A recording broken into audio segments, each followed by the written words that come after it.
But it is what is immediately behind the manor house that has made this a very special place, a veritable mecca for visitors from every part of the world. It is the spellbinding garden. This national treasure is the towering achievement not of an Englishman or woman, but an American-born gardener. He was a very private man, and to this day, very little is known about him. He left no diaries, apparently made no plans, and kept no plant lists. Photos, too, of the early stages of the garden are exceptionally rare. Very few other records of any kind exist. This map shows the garden as it exists today. Really many gardens within one. There's no set route through the garden, and at each turn there's a new surprise, another secret to be discovered. Let's start our tour in the old garden because of its proximity to the manor house. A wide grass path forms a center axis, dividing the two expansive main borders, which at first sight overwhelm the eye with their sheer beauty. In summer, these are given to color schemes predominantly of blue and pink, punctuated occasionally with flourishes of white and red. These borders are stunning, both in their size and abundance of flowering shrubs, roses, and herbaceous plantings. Taking the narrow path that forms the perimeter wall, the old garden takes on more of a cottage garden look. Here the planting is profuse, no earth in sight, as an exuberant hodgepodge of shrubs and perennials vie for attention.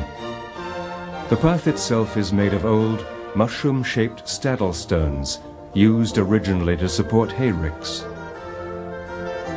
The odd-shaped ones being the bases, and the round ones the tops.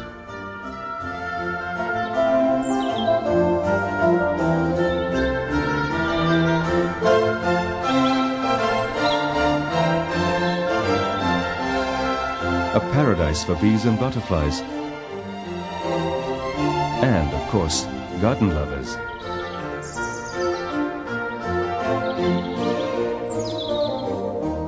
A garden of boundless variety, soberly controlled. At one moment intricate and secluded, the next lavish and grand. In direct contrast to the studied abandon of the old garden, here we encounter classic symmetrical design.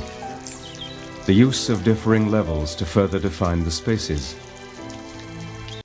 From an arched entrance, the eye is led in a straight line, down the path, across the pool, to the Palladian yew portico, and on to the grassy roundel beyond.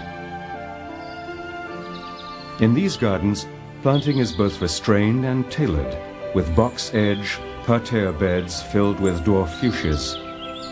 In spring, these are planted with blue scilla.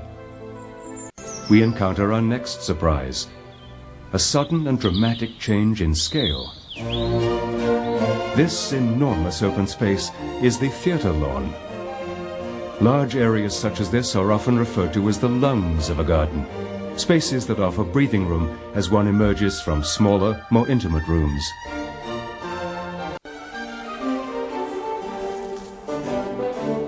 Certainly these lush plantings he called his red borders would suggest that it was also unlikely that he evaded the influence of Gertrude Jekyll, now considered the most important garden authority of the early 20th century.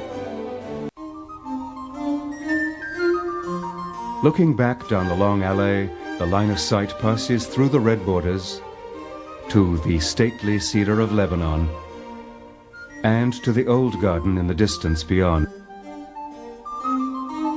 Is inhabited mostly by what some would consider a rather daring mix of yellow and blue flowers.